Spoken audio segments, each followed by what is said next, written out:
Blessed morning po. Ano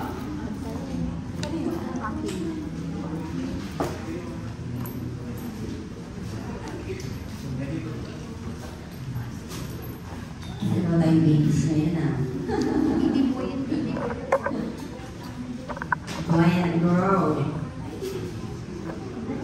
Ay paumanin niyo po mga kapatid, tayo po ay muling tumayo para sa ating worship declaration. Today, this is God's word. It empowers me by instructions and corrections, giving me the strength to take the right direction and lead me deeper into the path of godliness. It was sent so I may be complete and equipped to every good work to serve and glorify God. Once again, Panginoon, kami patuloy na nagpupuri at papasalamat sa iyo, Lord God. Truly, Panginoon, God, salamat, Panginoon, for another privilege you've given us, Panginoon, to hear your word, Panginoon, and to glorify your name, Panginoon, sa aming kalagitnaan. Patuloy, Panginoon, ihanda mo ang buhay namin, ang aming mga puso't isipan, Panginoon, to receive your word today, Panginoon. Patuloy, Lord, na ikaw mamuna sa buhay ng iyong servant today, Panginoon, na iyong gagamitin, Panginoon, to express or to deliver your words, Panginoon. Patuloy, Panginoon, kung ikaw mag-aris sa buhay niya, at ikaw lang po ang makita sa kanyang buhay, Lord. At patuloy na ikaw, Panginoon po, ang maitangkasan ng kalagitnaan sa mga ito. Salamat, Lord, to your guys. Glory, honor, and adoration. In Jesus' name, amen. So, kamusta mga kapatid? Nakamo ba na sa last sports fest? Hindi ba ba nakalugod? So, matataba ba ang bulsa ng bawat isa ngayon? Wala pa ba?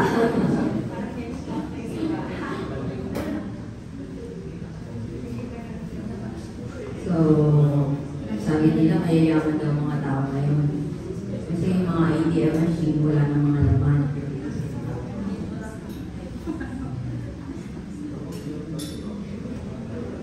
Yun. So, muli nga natin batiin natin mga tabi. Blessed morning, sis. Blessed morning, bro. I'm glad you're here.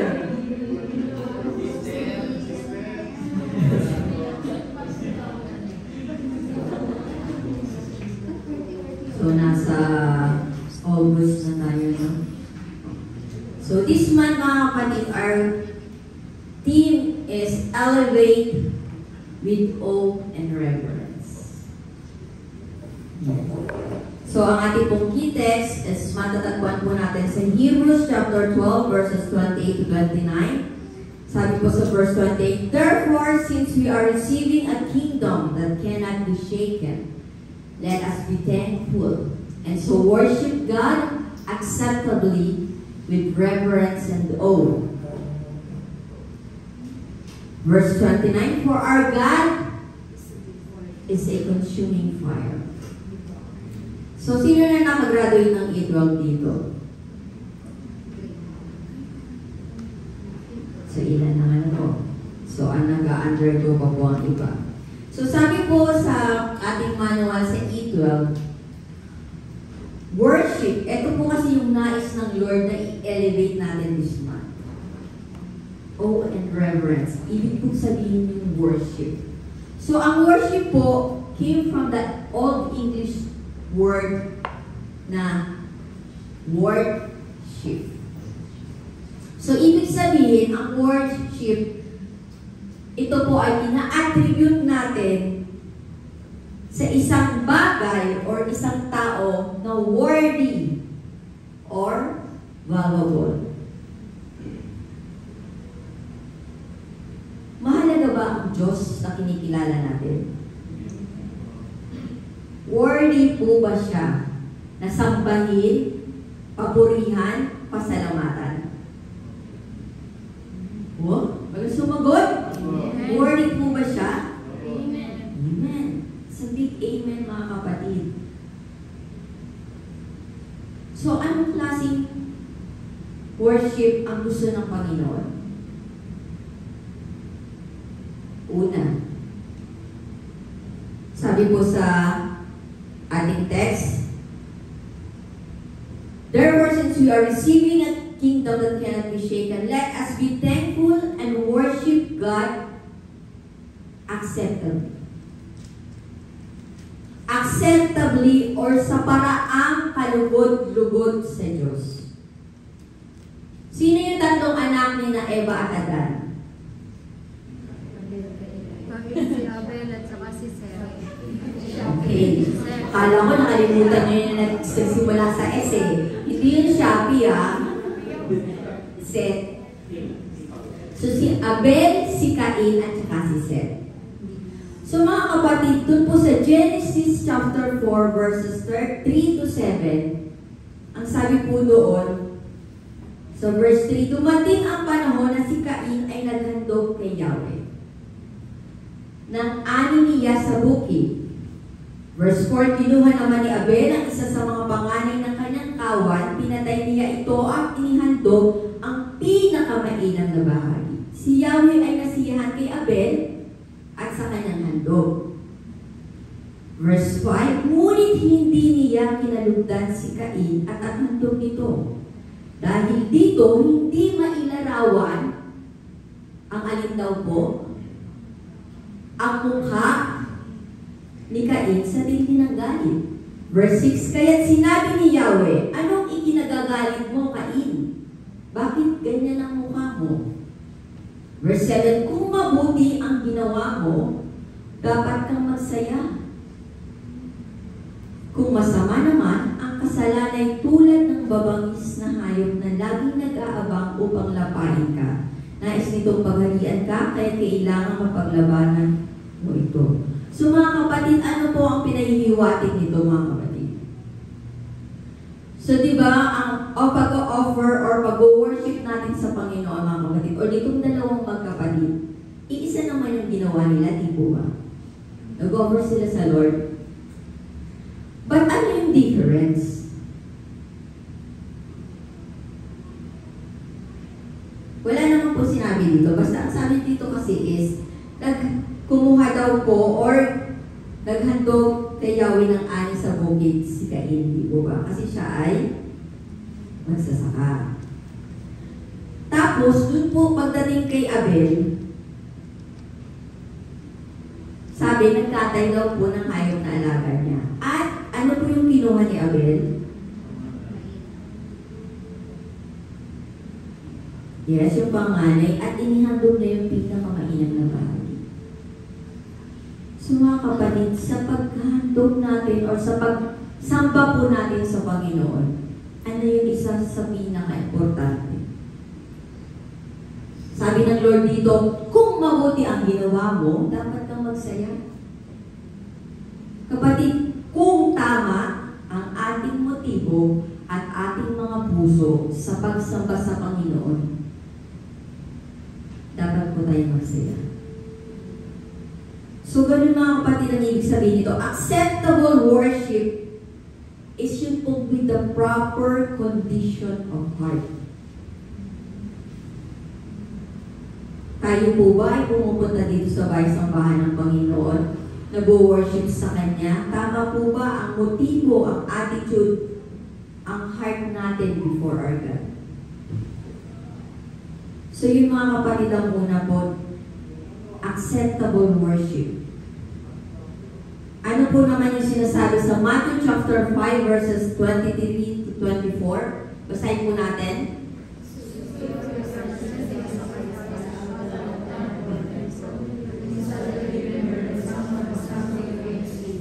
Leave your sacrifice there at the altar, and go and make such that the first persons of the house over the stars. Tanong mga kapatid, may nakagalit po ba kayo nitong mga huling araw? Ano po ibig sabihin ng silence nyo? Yes or no? Meron o wala? 50-50. Parang station namin yun So mga kapatid, ang sabi naman dito po, if you are presenting a sacrifice at the altar in a temple and you suddenly remember that someone has something against you, anong sabi ng Panginoon? Ano daw kung gagawin mo muna doon sa sacrifice mo? Leave your sacrifice there at the altar. At ano po muna ang gagawin natin? Go and be reconciled to that person. Saka po tayo mag-offer sa Lord. Mga kapatid, naranasan na po ba natin na may mga pagkakataon na sumasamba tayo, nagpupuri sa Panginoon. Pero alam mo yung hindi ka makapagbanggit ng lyrics ng kanta. Kasi sobrang naiiyak ka. Hindi ka man makapagbanggit or makaawit sa Panginoon with your lips. Ang puso natin naman ay nag-uumapaw sa pagsamba at pagpupuri sa Panginoon. Naranasan po ba natin ng mga kapatid? Amen po ba? Yes. Pero meron din namang instance na okay naman yung tugtugan, okay naman po yung nagpapaawit. Pero bakit parang wala sa puso natin mga kapatid ang pagsamba sa Diyos? Kaya patuloy nga po na tayo ini-encourage na i-examine po natin yung mga puso natin before we go to the holy presence of our God. Sabi ng Lord, go and be reconciled to that person. Then come and offer your sacrifice to Him. Sabi po sa Mateo chapter 15 verses 8 to 9. Pakibasa po ulit. Wala sa akin ang malay ko, sapagkat sila sa puso ang wala ang pagulala ng kanilang pagsamba sa pagpapatuloy na nagaling sa Diyos sa kanilang mga. So bakit ganito kaya ang sinabi ni Propeta Isaias at inulit sa Mateo 15? Kasi mga kapatid, meron po tayong uri ng pagsamba na hindi naman po ganoon ang nais ng Lord. Nakaugalian lang po natin. Nakamulatan ba? Kasi dito po sa senaryo na ito, tinatanong ng mga Pariseyo at ng mga teachers of law, ang Panginoong Yesus, kung bakit kumakain yung mga kasama niya nang hindi pa naghuhugas ng kamay. Ngayon, ang tanong naman ng Panginoong Yesus, bakit nyo naman sinusuway yung utos na igalan nyo ang inyong ama at ina?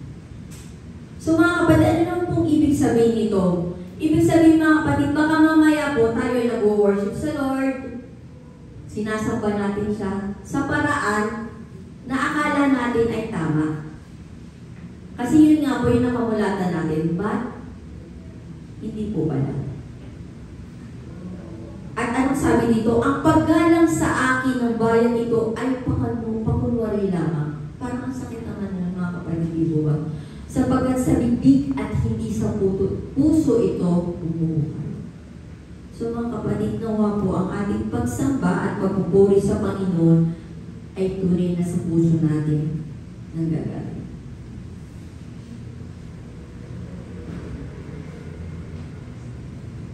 Gaya nga po na sinabi ni Sis Regent kanina, ang lahat ng bagay po ay lantad sa Panginoon. Lalo't higit ang laman ng ating mga puso. Kaya po, ano yung unang gusto ng Panginoon? Acceptable worship. Sabihin mo sa katabi mo, acceptable worship. Acceptable worship. Yung nakakalugod po sa Panginoon na pagsamba. Secondly, ano po yung sabi doon sa key text natin? And so worship God acceptably with reverence. So pag tayo po nanonood ng graduation, ano yung ina-address dun sa mga panauhing pandangal? Yung mga nandoon na kilalang tao, honorable or sa Tagalog, kagalang ano ba? Kapitag ng alkalde ng bayan, or mayor, or gobernador, o kung sino man po mga kapatid na nire-respeto or iginagalang. Di po ba? Mga kapatid, ano yung mga gestures natin para ipakita natin yung paggalang sa isang tao? Pag ikaw'y nakaupo, tapos biglang pumasok dyan si Pastor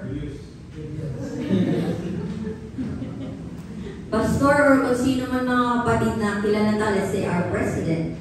So, ano gagawin mo? Tatayo ka, di ba? So, kapag may suot-suot kang sombrero, anong gagawin mo? Tatanggalin mo, di ba? Tapos yung ka. So, mga kapatid, ganong mga gestures ang ibinibigay natin or pinapakita natin sa mga taong respeto or nire-respeto natin, ginagalang natin sa mundo nito. How much more, mga kapatid, the reverence that our God is worthy to receive. Reverence is a feeling of deep respect or awe. Intense respect.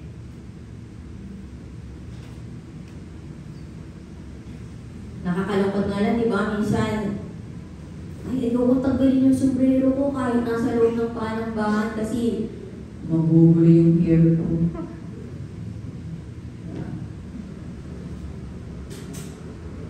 Pero mga kapatid, sa yun po sa way para makita natin ang paggalang sa Panginoon. Sabi sa Revelation chapter 4 verse 11, basahin natin ng malakas.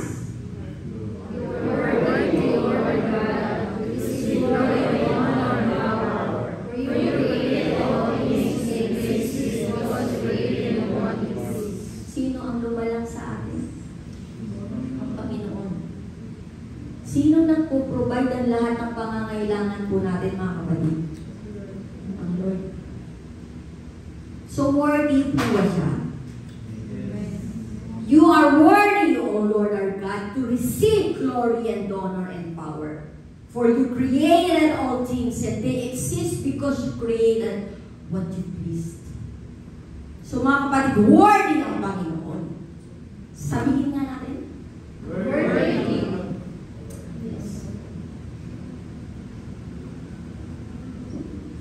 Worthy.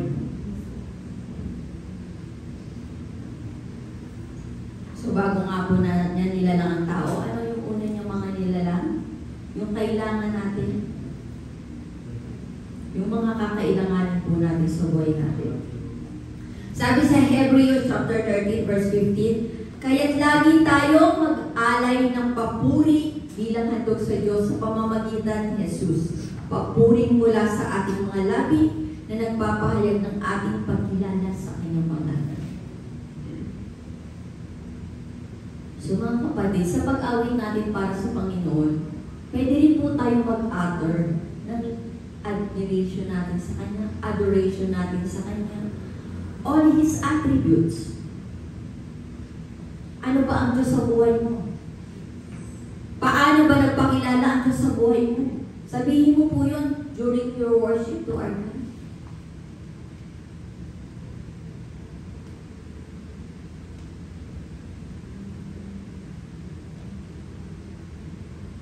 So, mga kapatid, ninanais ng Lord, yung papuri natin sa Kanya na mula sa ating mga labi, yung pagpapahayag ng pagkilala natin sa Kanyang dakilang pangalan. So, 1 Corinthians chapter 6 verse 20, for God bought you with a high price. So, you must honor God with your value.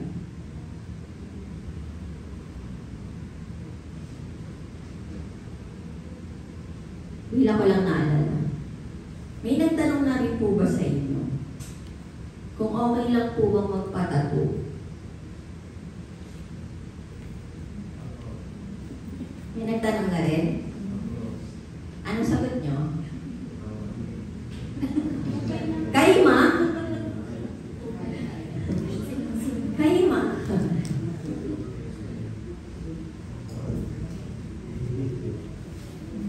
Sabi ng Panginoon sa 1 Corinthians chapter 6 verse 20, for God bought you with a high price. So you must honor God with your body. So mga kapatid, kaya po, hinihiling sa atin ng Panginoon. Kasi ang worship, mga kapatid, hindi lang yan pag-awit. Ang worship po is a lifestyle. Bawat ginagawa natin, bawat sinasabi natin, dapat po ay kalugod-lugod sa Lord. Dapat po ay ikapupuri niya. So kayo na lang ang magsumagot sa tanong kanina. Okay lang ba? Okay. Katawan ko naman ito ah. Kahit wala ulo ang paa, wala ka ng pakialam.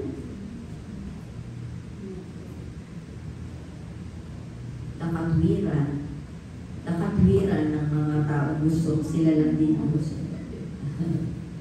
Pero mga kapatid, alam po natin ang kalooban ng Panginoon. Kung babasahin po natin sa Old Testament, nakalagay po doon, ayaw ng Lord na magpapalagay tayo ng tattoo. Sa Psalms 34 verse 1, I will praise the Lord at all times. I will constantly speak His praises. So pag may nakita, mga lalaki, pag may nakita kong kayong maganda, paano nyo pinupuri? Paano? Iwas tingin. Siguro pagkasama niyo yung mga labot. Ang mga lalaki, ang mga babae pala. Kapag nakakita kayo ng pogi, yung pogi ng world na, nagsi-second glance pa kayo. Tsanda mo. Ang mga lalaki hindi lang second glance, titig. Ay, sorry. So mga kapatid, ano pong ibig ko lang sabihin dito? Kung tayo nga, sa mga kapwa natin tao, grabe tayo magbigay ng papuri, di ba? Grabe natin i-appreciate kung ano man yung nagawa or kung ano man ang maganda sa kanya. Kung siya man ay kaakit-akit or whatever. Pero ganoon din mga kapatid, nawawag din natin tigilan.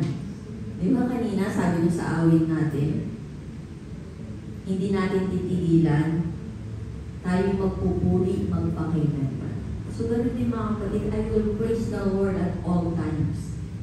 At all times mga kapatid, not only sa time na tayo ay feeling blessed. Not only sa times na we are happy. Not only sa times na marami tayong answered prayers. But all the times mga kapatid, I will constantly speak His praises. Sa Psalms 59 verse 16, But as for me, I will sing about your power. Each morning I will sing with joy about your unfailing love.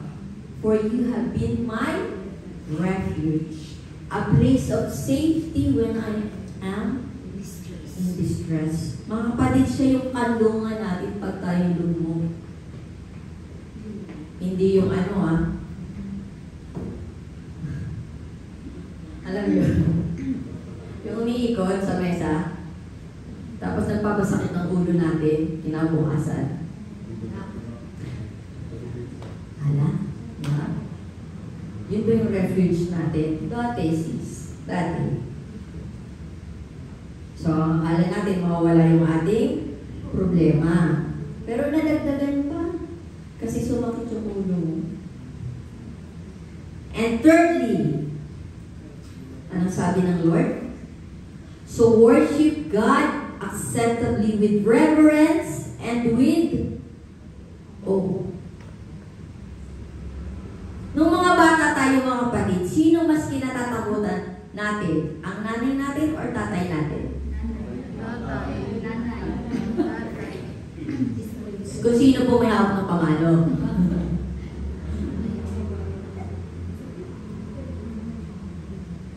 So, di ba mas maganda mo ang bata kahit pa paano may kinatatakutan? Kasi may sinusunod.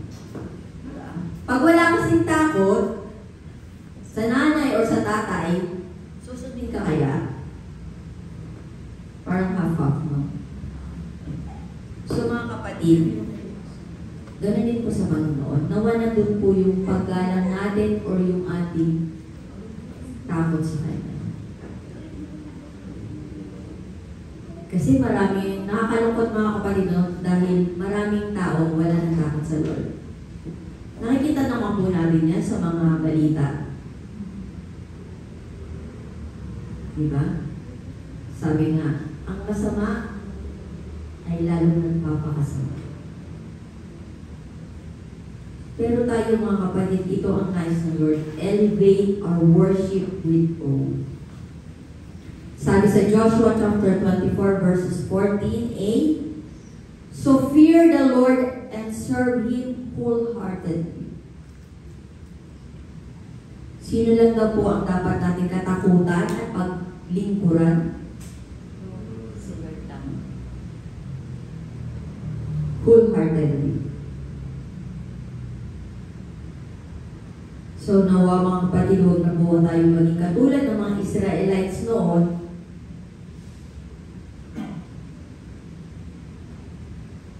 Na ilang beses po nila tinagdan ng Panginoon. Sabi sa Ecclesiastes chapter 12, verse 13b, pakibasa po.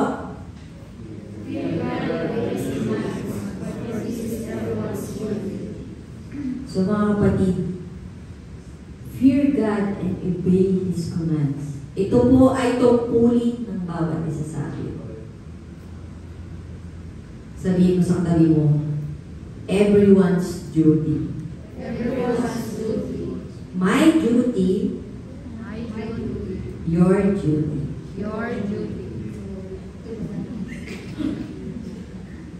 Mga kapatid. Sa Psalms 25 verse 12, who are those who fear the Lord? He will show them the path they should choose. So, sino po sa atin ang gusto na ang path or landas na ating tatahakin ay nawa ay yung tama sana?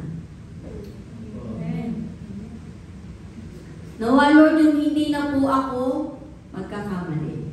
Lord, yung hindi na po sana ako masasaktan.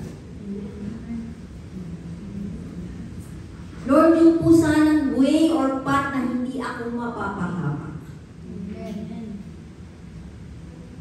So sabi ng Lord, who are those who fear the Lord? So may takot ba tayo sa Lord? He will show us the path we should choose. Pero pag wala tayong takot sa Lord, wala tayong takot sa pwedeng mangyari sa atin, siya, go lang. Diba? Sabi ng huwag lumiko dyan eh. Lumiko pa rin. Nahulog tuloy.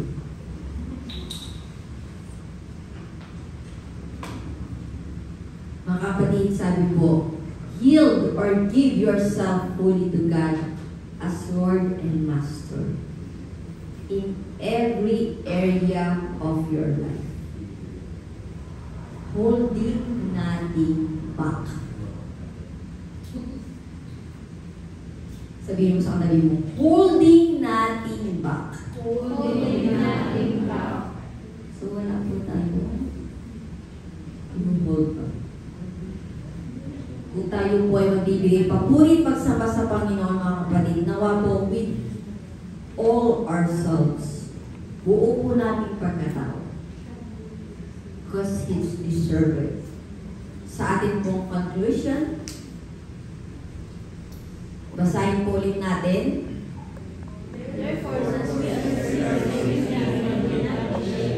Let us be thankful and worship God acceptably with reverence and hope. For our God is our Father. Sige po, tayo po ay bukod na naman.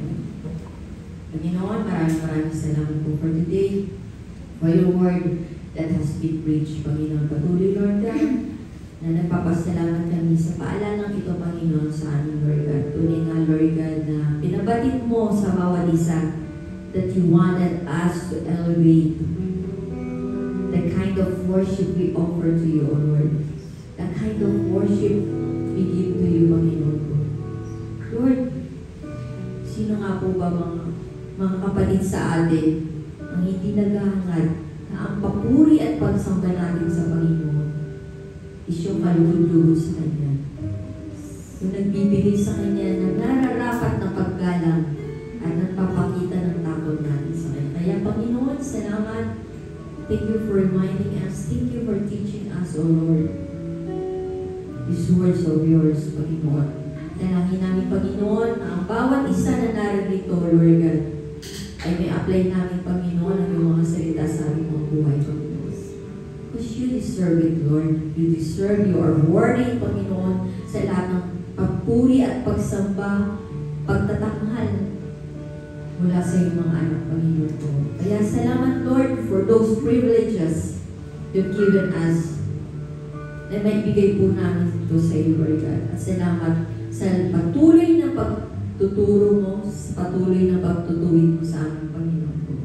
Maraming salamat, Panginoon. Lord, sa buhay ng mga kapatid ko na narito, Lord God, we praise you, Panginoon ko, dahil patuloy, Panginoon, naglalaan sila ng oras para sa iyo, Panginoon ko. Patuloy mo nga, Lord God, nakatungkuin ang lahat ng kanilang mga pangangailangan, ang lahat ng hiling ng kanilang mga puso, Panginoon ko, according to your will, to your purpose, at your perfect time, Lord God. Salamat, Panginoon, at patuloy, Lord God, na-extend mo ang mga pagpapala sa lahat ng aspeto ng buhay ng aming mga mahal sa buhay, Panginoon ko.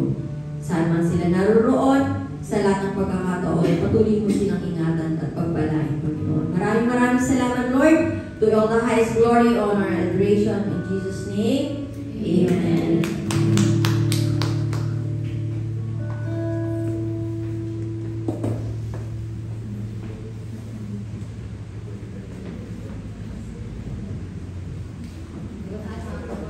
Bless po ba mga kapatid? Bigyan nga po muna natin ng isang malakas na palakpak ang ating Panginoon. Bless po ba ang lahat? Anong oras na mga kapatid? It's time to give. Samahan niyo po ako na basahin ang ating tithes and offering verse today sa 2 Corinthians chapter 9 verse 7 to 8. Ang sabi dito, ang bawat isa sa inyo ay magbigay ng ayon sa sariling kapasyahan nang walang pag-aatupili at hindi sa pilitan, dahil mahal ng Diyos ang mga nagbibigay ng may kagalakan.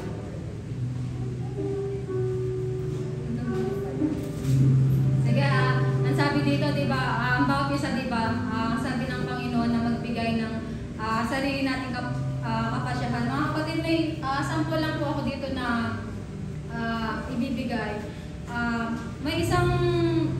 May dalawa pala na magbibigay sa ating Panginoon. Yung isa magbibigay siya ng 10 NT. Kasi 10 NT na lang talaga pera niya, wala na talaga siyang pera. Pero, bukal sa loob niya yun. Alam niya na wala na siyang kapera-pera. Pero yung 10 NT na natitira sa kanya, ibibigay niya sa Panginoon ng maluwag sa kanyang kalooban, na hindi niya naiisipin na wala na siyang pera. Pero yung isa, magbibigay ng 1,000 sa ating Panginoon. Pero, marami siyang sinasabi, marami siyang reklamo, pero ang bibigay niya 1,000. Sa palagay po natin mga kapatid, kanino magagalang ang ating Panginoon sa dalawa? Diba dun sa nagbigay ng 10? Bakit? Kasi, ang pagbibigay natin sa Panginoon, nakikita niya sa ating puso, hindi sa kalakihan ng mga binibigay natin. Magbibigay nga tayo ng malaki, pero hindi naman bukal sa ating mga puso. Wala pong yan sa ating Panginoon, walang kwenta yan sa Panginoon. Mas pipiliin niya pa rin yung maliit man yung binigay mo, pero galing sa ating puso. Yun lamang po ang gusto nga iparating sa atin ng ating Panginoon ngayong umaga. Samahan niyo po ako na ipanalangin natin ng mga kaloob sa ating Panginoon. Yes, Lord. Hallelujah, Panginoon. Pinupuri ka namin, pinapasalamatan. O God, sa umagang ito, Panginoon, na ipinagkaloob mo sa aming Panginoon sa araw na to, sa mga salita, Lord God, na ibinaba mo, Lord, sa umagang ito, Panginoon. Hayaan mo, Lord God, na mag-remero sa aming puso, sa aming isip, Lord, na magamit namin sa aming araw-araw na pamumuhay, Panginoon ko, na palaging i-remind sa amin ang iyong mga salita, Panginoon ko. Lord, salamat sa anak mo na ginamit, Lord, sa umagang ito, kay Sis Jenna, Panginoon. Patuloy, Lord God, na i-bless mo nga po siya, Panginoon ko, at maging ang kanyang buong pamilya, Panginoon.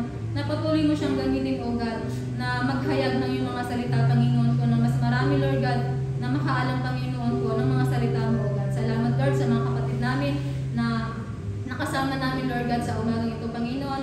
Patuloy na i-bless mo I-bless mo nga din po sila, Panginoon, at maging ang kanilang mga pamilya, Panginoon po. Na nawa, Lord God, natanggap nila ang portion na para sa kanila ngayong araw nito, Panginoon po.